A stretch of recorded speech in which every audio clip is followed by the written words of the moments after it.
네, 안녕하십니까. 오늘도 일상기도회를 통해서 함께 말씀을 나누기 원합니다. 오늘 우리가 함께 나눌 말씀은 창세기 48장 8절에서 22절까지의 본문입니다. 우린 앞선 본문에서 야곱이 자신의 죽음을 느꼈고 그 죽음이 가까웠음에 대한 소식을 요셉이 듣게 되었습니다.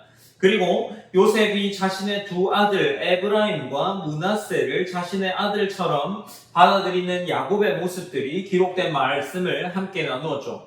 오늘 본문은 이제 이 에브라임과 므낫세에게 어떻게 축복이 이루어지고 있는지를 다루는 장면이라 할 수 있습니다. 본문 8절로 10절 말씀에 보면 야곱은 이 요셉이 데려온 두 아들을 바라보며 묻습니다.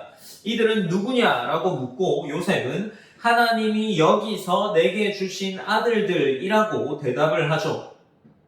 요셉은 자신의 삶을 애굽에서 성공한 이야기로 이해하지 않습니다. 그 모든 것이 하나님께서 주신 은혜임을 고백하면서 하나님께서 여기서 내게 주신 아들이라고 이야기를 하는 거죠. 야곱은 나이가 많아 눈이 어두워졌지만 손자들을 가까이 오게 하면서 입을 맞추고 안아줍니다. 여기서 우리가 앞선 본문에서 야곱이 이 요셉의 아들들을 자신의 아들처럼 여기게 되었다라는 본문들을 살펴보았습니다. 지금 이 야곱이 하는 행동, 입맞춤과 포옹을 하는 이 행동은 공동체 안으로 그들이 들어왔음을 공식화하는 절차라고 할 수 있습니다. 그리고 오늘 본문 11절에서는 이렇게 기록하는데 요셉에게 이르되 내가 네 얼굴을 보리라고 생각하지 못하였더니 하나님이 내게 내 자손까지도 보게 하셨도다 라고 기록을 하고 있습니다.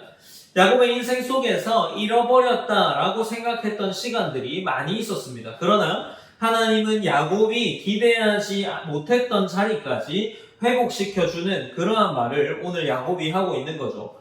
그리고 12절로 14절 말씀에 보면 본문의 핵심 장면이 등장하는데 요셉은 장자인 므낫세를 야곱의 오른쪽에 에브라임을 왼손 쪽에 두어서 축복을 받게 합니다.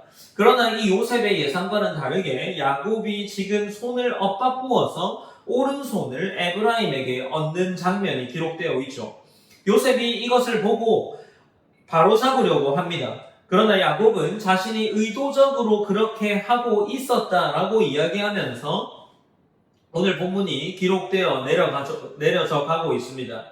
여기서 우리는 창세기 전체에 반복되는 흐름을 생각할 수 있습니다. 본문을 먼저 읽어보면 13절에서는 오른손으로는 에브라임을 이스라엘의 왼손을 향하게 하고 왼손으로는 므낫세를 이스라엘의 오른손을 향하게 하여 이끌어 그에게 가까이 나아가매 14절입니다. 이스라엘이 오른손을 펴서 차남 에브라임의 머리에 얹고 왼손을 펴서 므낫세의 머리에 얹으니 므낫세는 장자라도 팔을 엇바꾸어 얹었더라 라고 기록을 하고 있습니다. 그러니까 지금 이 본문을 통해서 우리가 아는 것은 무엇이겠습니까? 창세기에 반복되어 등장하는 것처럼 하나님이 종종 인간의 기준과는 다른 방식으로 일하고 있다는 거죠. 가인과 아벨도 마찬가지고 이스마엘과 이삭도 에서와 야곱도 장자의 원칙보다는 하나님의 선택이 기준이 된다라는 것을 보여주면서 이 장면이 반복되고 있는 겁니다. 물론 이것이 장자를 무시한다라는 의미는 아닙니다. 그러나 중요한 것은 하나님의 뜻과 선택이 이 사람이 생각하는 질서보다 우선시 된다는 점을 오늘 본문이 보여주고 있는 거죠. 그리고 15절로 16절 말씀에서 야곱은 축복하면서 이렇게 고백합니다. 나의 출생으로부터 지금까지 나를 기르신 하나님에 대해서 이야기하고 나를 모든 환난에서 건지신 여호와의 사자께서 이 아이들에게 복을 주시오며 이들로 내 이름과 내 조상 아브라함과 이삭의 이름으로 칭하게 하시오며 이들이 세상에서 번식되게 하시기를 원하나이다 라고 이야기를 하고 있는 거죠.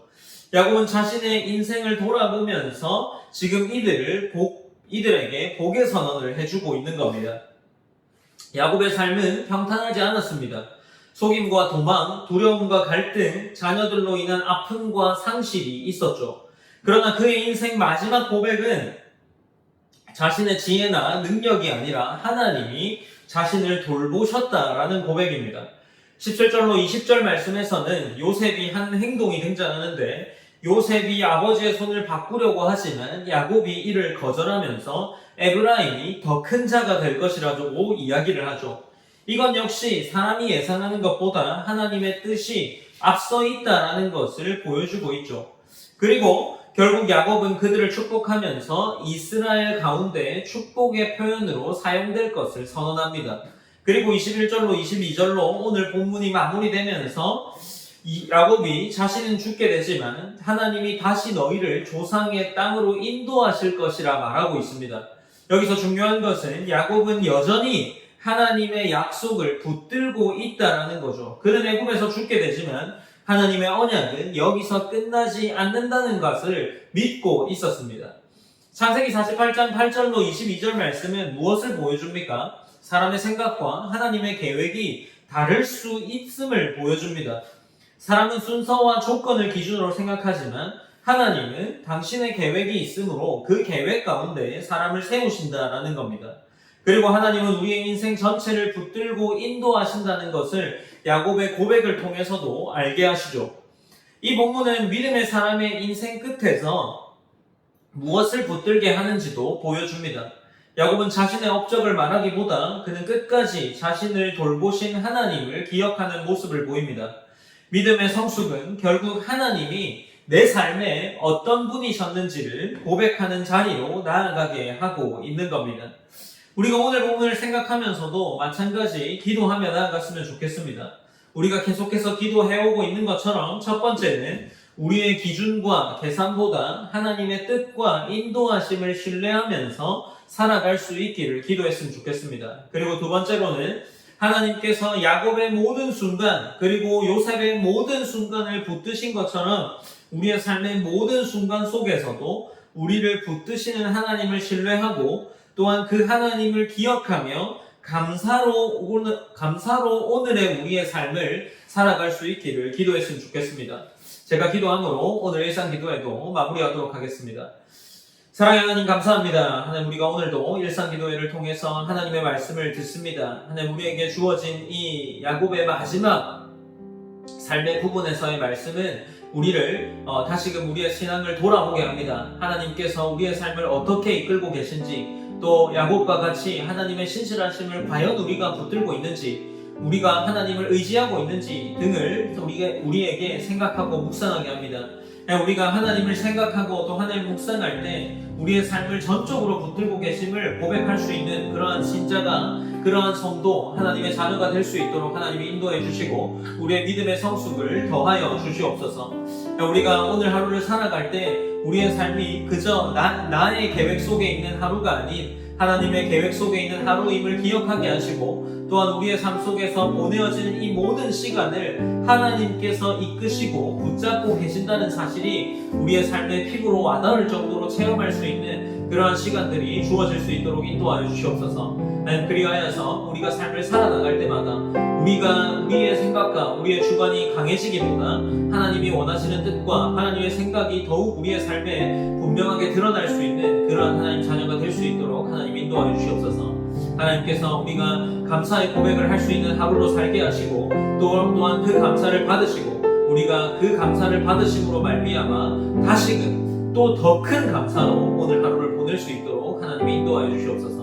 모든 영광 하나님께 올려드리며 살아계신 예수님의 이름으로 기도드립니다. 아멘.